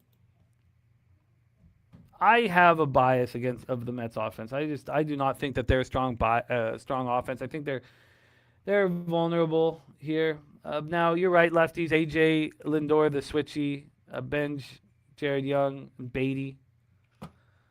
So I get. I mean, there's a lot of legitimacy to your comment. I love these bullpens. Mets bullpen 2.45 ERA, 1.10 WHIP. Brewers bullpen 2.64 ERA, 1.12 WHIP. I love Stock at home.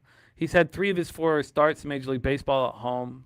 So this will be the 4th out of 5th. He's been really, really hard to get to. He's pitched very well. Now, he doesn't go deep in the games, but then the bullpens take over, which was the reason why I was on the full game under yesterday. I know that there was some conjecture over what we were going to get from the starters, but I thought, if there's a problem, the bullpens will come in. These teams are hitting okay with no power. Brewers versus Reddies, 262, 730 OPS. Mets versus Reddies, 250, 738 OPS. So I'm comfortable with my position here. I'm on the under 8.5 at -115. Well, I say I'm comfortable. Let's take a look at the line history here. We have very little movement on the total. It's a -120 right now, so it's moved 5 cents. But I think I don't think I got it at Bet Online. I'd have to double check. So I don't think that affects. I think it's just not moving. We have a move towards the Mets, 11 cents from +145 to +134. We have a TV Jones going up against his team once again. Spooner says Mets bullpen's a bunch of AAA guys right now. I don't trust those numbers. I mean, I feel the same way about the Jays bullpen. That the numbers shouldn't be trusted because of the roster being full of AAA call-ups. But the Mets continue to do okay in this situation. Let's take a look at the cash flow. We have 84% of tickets and 82% of cash now, 84 and 82 on the Brewers. So it's gone up from the 79, 73. We had 18% of tickets and 80% of cash on the over.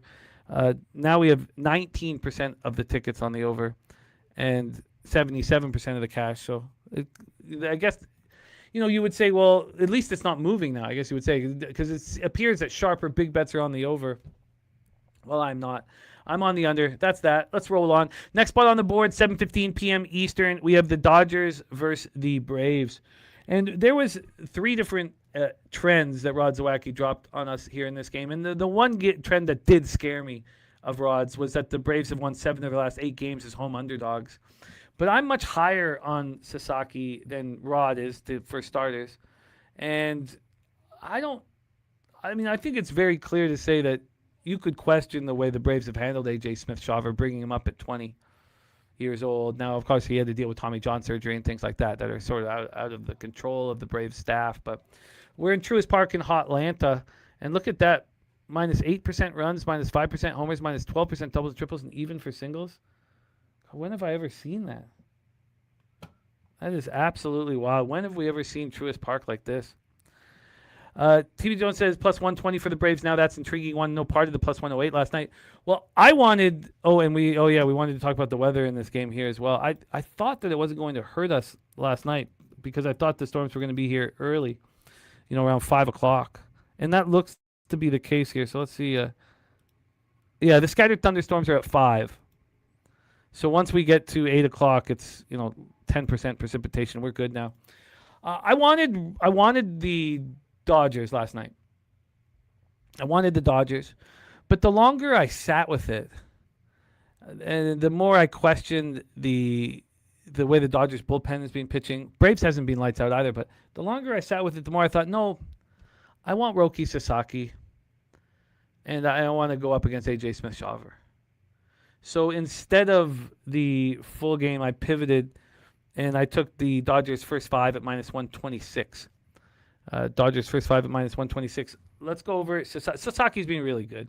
I think he needed that confidence boost when he got to start the first game out of the All-Star break at Yankee Stadium. And since then, he's been very good. 1 earned run, 2 earned runs, 2 earned runs. Now, he doesn't go very deep in the game. Only once did he get to 7 innings. That last start, 5 innings, he was in the thin air of Colorado. I thought he pitched fine there. So I focused on the first 5 and not the full game. AJ Smith-Shawver, he's been shoving in Gwinnett. And he came up here and pitched on July 29th. Didn't look very good. Went down to Gwinnett and had 2 very good starts. In Gwinnett, he's gone 21 and 2/3. He's allowed 2 earned runs, only 14 hits, 25 strikeouts and 9 walks. And then he comes up here August 19th at the Twins and he gets touched up again, 4 earned runs over 4 1/3. Of course, he's capable of having a good start here, but I will challenge it.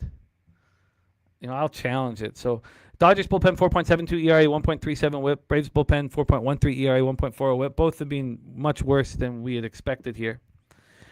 Then when it comes to the sticks versus righties, Dodgers versus righties 243, 695 OPS. Braves versus righties is 218, 627 OPS. And you can see the rolling averages. I mean, the Braves have just dropped off a cliff versus righties. Thank you, BT, my man. A shout out to Swiggy on the 1s and 2s, making the show look so good. He's a massive. He's the reason. So I moved on the first 5. And I got minus 126 on the first 5. Let's do a line history here for this spot. This line's gone from minus 120 to minus 127 on the full game. So not a big move there. On the total for this one, we are sitting here at 8.5 juice to the over with no real movement. We go to Pinnacle for the difference, first 5 and full game here. We also have Stacks play day number 2 on Ohtani. 3+ hits, runs, and RBIs. We get to the price difference here for Dodgers, Braves. We have the Dodgers at minus 126 full game. Only minus 125 first 5. Damn it. That's not good. I mean, it was 6 cents more expensive, or I think it was maybe 6 cents more expensive, maybe 5 cents more expensive last night. Oh, I don't like seeing that. I know Swiggy just had the cash flow up here, but I would like to see it for myself. Right now we have 78 and 83 on the Dodgers. It was 72 and 79. And we had 25% of the tickets and 91% of cash on the over. Now we have 30% of the tickets and 81% of the cash. So it's evening out somewhat. That's upsetting. Turnbuckle Tommy says Braves on the season versus right-handed pitching, 248 average, 412 slug, 725 OPS, 101 weighted runs created. Well, look, I mean, I'm not buying out of it or anything. I'm not that concerned, but this didn't go in my favor, unfortunately. Let's roll on, 7:40 p.m. Eastern. So we've heard from Wine Time Sports he's on the under in this game, and I want the over. I want the over here. We have Rangers, White Sox. White Sox with a nice win last night. I could have really, really hurt my day with the decision to follow the market and forget the splits with DeGrom. Very disappointing.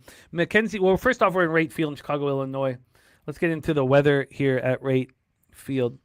We have plus 1% runs, plus 4% homers, minus 7% doubles and triples, and plus 1% singles.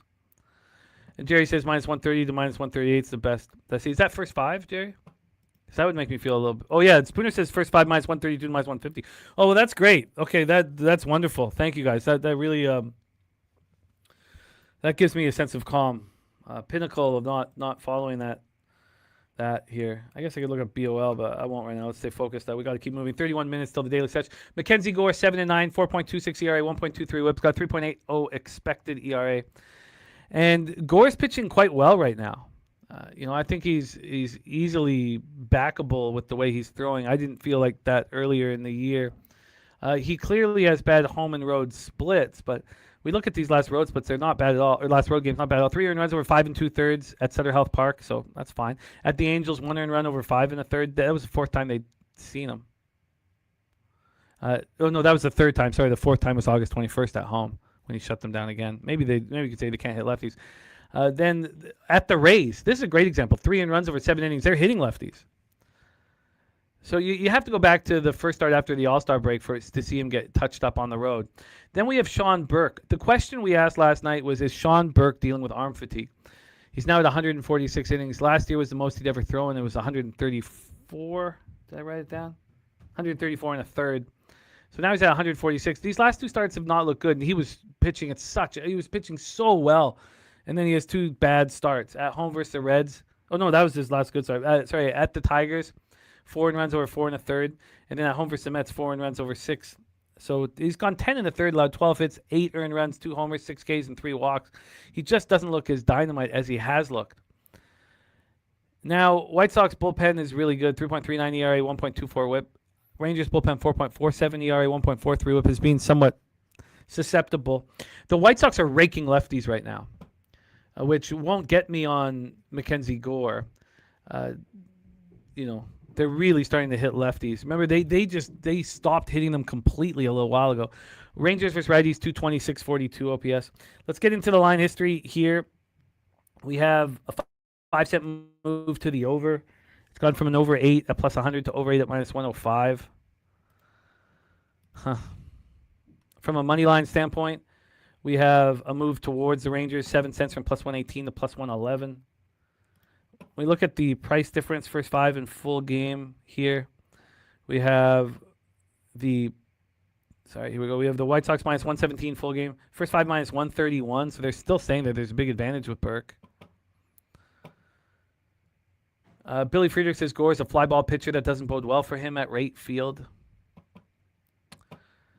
Billy Friedrich talking about that extreme run difference. I think that was something that was much bigger earlier in the year. Remember, it was his first year at Texas, and he was seeing a lot of these American League ballparks for the first time as he was, well, not for the first time. I know there's interleague baseball, but so with all this being said and done, let's look at the cash flow and then call it a day. See if we're going to move on it. 73% of the tickets are on the under, 77% of cash on the over. Circa has the most expensive over, tied with Caesars. I think that's very appealing. Then we have 79% of the tickets on the White Sox, 74% of cash on the Rangers. So, yeah, I would like to be involved in the overs, but I really want to attack the starters. The first half over 4 is slightly juiced to the under. I think that's my preference here. Now, could Burke bounce back? Of course. Of course, being at home. I can't double down on this, so I've got to decide which one I want to move on. I'm still interested, but it was all about first 5. I don't know why. And then we saw a really high-scoring game last night, so I'm going to need, and his Aaron says the series has been high-scoring. That makes me not want to bet it, honestly. But I'm interested in, I'm going to decide which one to bet. First 5 over or full game over. Let's roll on. Next spot on the board for us here. Baltimore Orioles, St. Louis Cardinals. Again, like the Cardinals game yesterday, this line just wasn't showing up. So I'd like to go into the line history here because we finally have it right off the hop, and then we'll go into the weather. We've had 4 cents of movement towards Kyle Bradish. This line did come out at 1:20 a.m. here at BOL. From a total perspective here, and that's what I wanted to shop around with, is we've had a 13-cent move to the over, minus 107 on the over 8. Now it's a minus 120. Did this also come out at 1 in the morning? It came out at 1:20 a.m. as well. So let's move 13 cents towards the over. We're in Busch Stadium in St. Louis, Missouri. Minus 5% runs, minus 7% homers, minus 5% doubles and triples, and plus 4% singles. Kyle Bradish, 7-12, 3.70 ERA, 1.38 whips. Got a 4.25 expected ERA.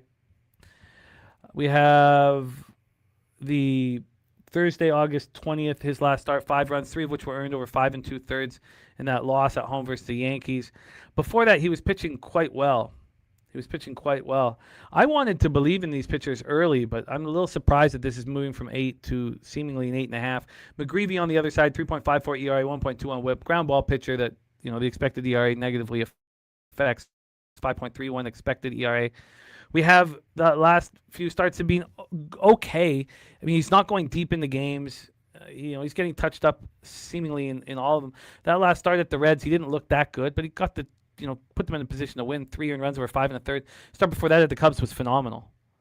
Well, he allowed 3 runs, but they weren't earned. So he doesn't allow earned run over 6 innings. So it's phenomenal is a little much, but it's very good. Start before that, home versus the Rockies. So the last 2 starts have been road starts. Last time he was at home versus the Rockies, they got to him for 8 hits over 5 2/3, 3 earned runs. Cards bullpen 4.68 ERA, 1.35 whip. Orioles bullpen 3.90 ERA, 1.29 whip. When it comes to the sticks, neither team's hitting righties. Orioles versus righties 216, 683 OPS. Cards versus righties 256, 685 OPS. So the Cards are hitting a little bit, but don't have power. And the Orioles aren't really hitting against righties. So let's get into. So we touched on the line history already. I'd like to know the price difference first 5 in full game, and then we'll touch on the cash flow, and then we'll move past the spot here. We have the Cards minus 105 full game. First 5 minus 112. Slight difference. If you wanted the first 5 total, it's a 4.5 juice to the under, but just slightly. It appears the books think that this pitcher will get touched here. Spooner says McGreevy doesn't look like he did 3 months ago. Younger pitcher dealing with a lot of innings. I think that's fair. But Turnbuckle Tommy, the last 3 starts haven't been that bad. 3.18 ERA, 1.29 WHIP. I'm not comfortable when I have action on him right now. Like I'm holding my breath and hoping for hard hit grounders to go right to fielders basically. Turnbuckle Tommy's on the first 3 under 2.5. That was my plan, or not my plan, but that's what I thought that was going to interest me the most. But I have early unders, and then of course it was unavailable last night, and nothing is going to make me press the button on it now. So let's roll on. Let's roll on. Our next spot on the board is our final spot on the board. And we've heard a lot of love for the under here in Twinkies A's. So let's break this one down. Twins 64 and 68, 29 37 on the road at the Athletics, 51 and 81, 23 and 41 at home. We're at Sutter Health Park in Sacramento, California. It's more offensive than it was yesterday. More offensive than it was yesterday. Let's go over Ballpark Pals expectations. It's plus 32% runs, plus 42% homers, plus 22% doubles and triples, plus 7% singles. We have Connor Prelip on the hill. Connor Prelip now at 93 2/3. That's the most he's ever thrown in a professional season. It's the most he's ever thrown in a season. I don't know what he was doing as a kid, but obviously it's the most since we have his statistical profile. And there's concerns. He's had 2 Tommy John surgeries. They're kind of pushing him back, keeping him back, holding him back. Mark Sasowski's on the first 3 under 2.5 here at minus 135. They were skipping his spot in the rotation a couple times.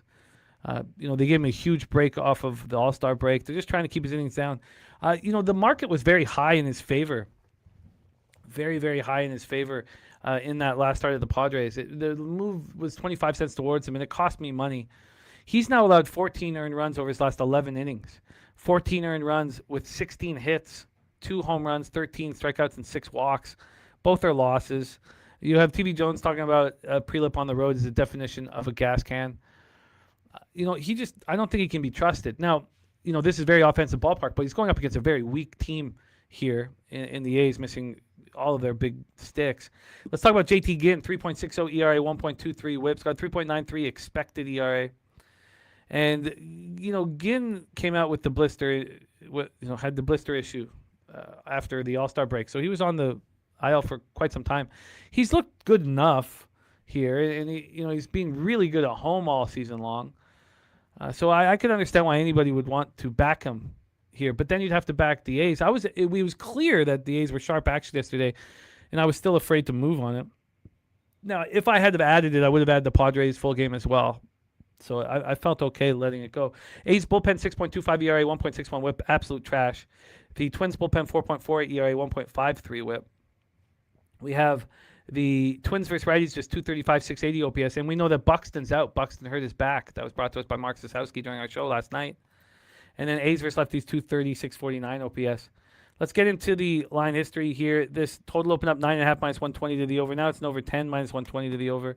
And it appears that 10.5s will be here shortly. So that would make it a full run move towards the over.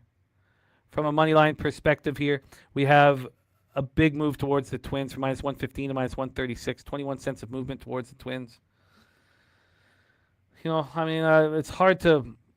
I don't find anything appealing here in this game. I do think that these teams are predictable and that their offense is going to struggle. But the total climbing so high, the extreme offensive weather, I guess I could trust Ginn over Prelip, but the books are saying that shouldn't be the case. The books went heavily towards Prelip in his last start, and it cost me money. There's a lot of thought that I don't like. 59% of the tickets, 68% of cash on Minnesota, 88% of tickets on the under, and 93% of cash on the under now at this point. So the graphic you're seeing is from 10 a.m. What you're hearing is an hour and 40 minutes later. So I'm off. I am off. Turnbuckle Tommy says Athletics first 5, says look at the price difference. Let's do that right now. Let's take a look at that price difference. Obviously, the bullpens are playing a big role in that, but let's take a look. So we have the A's plus 123 full game, plus 113 first 5. So the Twins are minus 134 full game, minus 130 first 5. So yeah, there's a difference. But I don't want to be involved. I will cheer you on, Tommy, my friend. This will be the least amount of action on a 15-game card I've had in a while. I came in with 6 bets. Detroit first 5, Chicago, Arizona over 8.5. So Detroit first 5 minus 124. Chicago, Arizona over 8.5 minus 108. Philadelphia, Seattle first 3 under 2 at minus 110. Philadelphia, Seattle first 5 under 3.5 at plus 100. Milwaukee, New York, Mets under 8.5 minus 115. And the Dodgers first 5 at minus 126. We'll go over all of the specialty plays of the day at the end of the show here. We're 19 minutes away from the daily sesh. For additions, it doesn't look like there's a lot of them. Yeah, I'm going to stay off that Arizona first 5. The Reds Giants game, I'm going to stay off.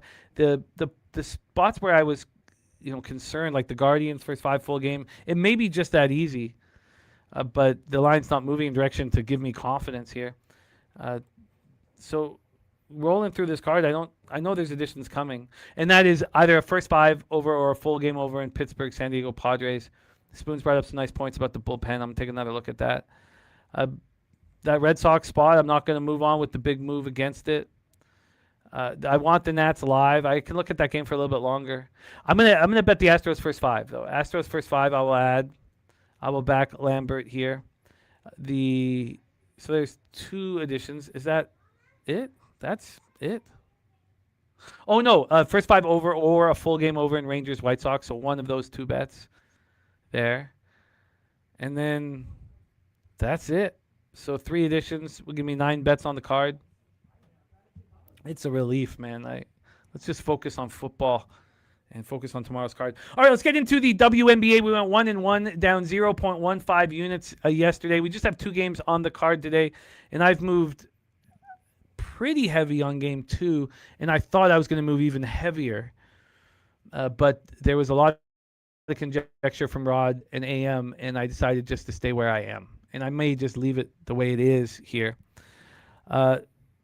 Okay, I love it, Jerry. Let's get it. Go get the Pirates, man. I'm not going to be on it, but I'm on the over. I'll cheer you on. So the first game on the board here is the Valkyries versus Connecticut Sun. We're at Mohegan Sun Arena in Uncasville, Connecticut.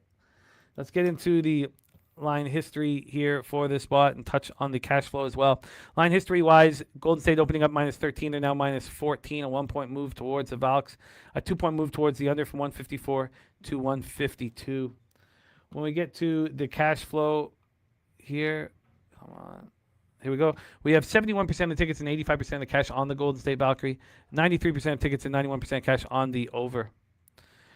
So let's roll here. Valks coming off snapping their 2-game losing streak with an impressive 80-66 win at the Lynx on Monday night.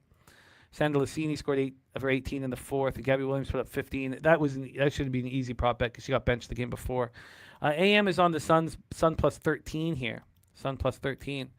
We have also Rod Zawacki gave us a note on the coach of the Golden State to fade Golden State, that they're terrible in away or neutral games. There's terrible defensive teams. That Golden State's 0-7 against the spread. We have AM on the plus 13 here. As I said, there was a beautiful game versus the Lynx. Finally, they were 0-9 against Minnesota in the regular season playoffs since joining the WNBA. Burton went for 14 and 9 assists. Tiffany Hayes went for 14. Salon went for 12 off the bench. The Sun are on the second half of a home back-to-back. They defeated the Sky 87-81 on Tuesday night. That got me right in the drink hole. Aaliyah Edwards came back from injury. She went for 26 points in 27 minutes, put up 10 boards. She played very well. Of course, Lakens left for France. We talked about that for the World Cup. Griner continues to miss games. But there's a possibility that Nelson Ododa will will play here tonight. Very, very real possibility that she will pitch here. God, that she will be back. Sorry. The Connecticut Sun have lost both meetings badly with the Valkyries, falling 97-90 in San Francisco on May 25th, before losing 79-64 Connecticut on July 10th. Nothing really appeals to me that much here. And I really like this next game. So let's talk about the next game. Now, there are, first off, we have AM and Rod Zawacki on the other side of me. And they have, real legitimate reasons as to why they are. Rod Zawacki has angles. He's got 3 different, 2 main ones to be on the other side of me. And I hammered it as soon as it was available. Rod Zawacki says Tempo are 6-0 against the spread in their last 6 games overall. So they've covered 6 straight. I have no problem fading that. Rod Zawacki says bet against Seattle on the money line off a road loss. Seattle's record during 2026 1-15. So we have AM on the side. I believe +5. Okay, +5. And we have Rod's Wacky on the money line +200. You know, I know this line's just going to keep moving towards Seattle. So we have Justin on Storm -5. I'm on the Storm -4. And I'm on the under 177.5 because I knew the line was going to move heavily in my favor. I knew I wanted to fade Toronto, and those were the only ways I could do that. There were no first halves available. There were no double results available. There were no team totals available at the time. This total has climbed up a little bit from where it was. This opened up at 177.5, and this got all the way down to 174.5 this morning.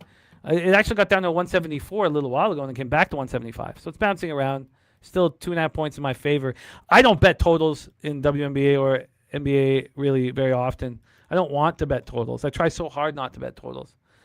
We've had this move from -4 to -7. It's a flat -7. Oh, it's slightly juiced towards the Toronto tempo. Very slightly juiced here.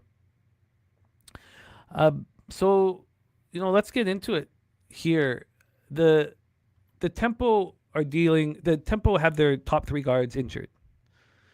Now, they have Kia Nurse, a vet who can handle the spot, and they have Kiki Rice as well. They lost Marina Mabry, Julia Allemond, Brittany Sykes, and Anissa Morrow. It's just huge, huge losses. I mean, you lose your 4 best players there, and it didn't affect them when they were in Vancouver. 2 of those injuries happened against Portland in Vancouver. They just played 2 games in Vancouver, playing in front of 16,000 fans.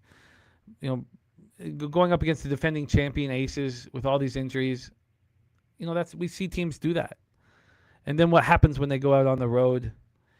I mean, anybody looking at just the records of these teams, I mean, the Storm are 7-31, and their home record is basically the same as Tempo's road record. Tempo are 11-26, and yet they're now 7-point favorites. And yes, you could be overdoing the injuries, but if you overdid the injuries, you would have lost last game because they covered. As Rod said, they've covered 6 straight. It's not the perfect time to back Seattle. It's just the perfect time to fade the tempo. In what world is Kia Nurse going to be able to put up 19 again? I don't believe it. She's a heart and soul player, but I don't believe it. It's just too much. They've just lost too many pieces of this puzzle here. So let's talk about now. Man Bear Pig says betting on the tempo has been optional misery. Not for tempo backers. They've covered 6 straight. Seattle comes in off their 3rd straight loss, and I've been on 1 of them, maybe 2. Seattle comes in off their 3rd straight loss in 14th and 15 games, 92-70 at the Wings on Sunday. Flo J. Johnson, tried to keep him in it, went for 23 and 5 threes. She's listed as probable with an ankle injury. Jade Melbourne went for 15, and Malonga went for 12. They're playing without Natasha Heidemann. She's going to miss her 3rd straight game with a shoulder injury, so that hurts them. But, I mean, how is this not perfect? 87% of the tickets and 95% of the cash are on the Toronto tempo. And this is just moving away from them and moving away from them, moving away from them. The second most expensive price on the legal books right now is at Circa. Only BetMGM is more expensive. Perfect. I mean, this just all works. I'm a little uncomfortable moving on the total as well. AM doesn't believe the splits. Yeah, I mean, that's absolutely any chance you can not believe them. I'm not telling you what to believe. But I just think this is the perfect situation. I mean, the trends are against me, obviously, but I can move into it. I'm not afraid to bet into it. So I would like to add to it here. But with AM and Rod on the other side and all that, I can just leave it. I got the -4. I'm in good shape. Let's just leave it like that. Under 4 and under 177.5 for me in tempo Storm. And that is our show for today. Thank you guys so much for running with us. Dougie Wise gave us the free bands play today for Saturday. It is Hawaii +4. Ronnie Crawford celebrating the birthday of his wife, Wendy. So we need a birthday pick for Wendy, which I'll give out right now. Shotgun play today for Ron Crawford's Arizona. Stacks play today, number 1, Nationals. Marlins over 9 at +100. And Otani over 2.5 hits. Runs and RBIs is number 2. Londo, Hot Swedish Girlfriend play today. 5-1 is the Red Sox money line. Jerry Davis is on favorite play on the board. Is A's, Twins, first 5 under 5.5. Wine times on the Mariners, plus 115. Tigers, minus 120. Angels, plus 1.5, minus 135. White Sox, Rangers, under 8. And Mets, money line. Flank stake play of the day is the Tempo plus, it's the Nationals.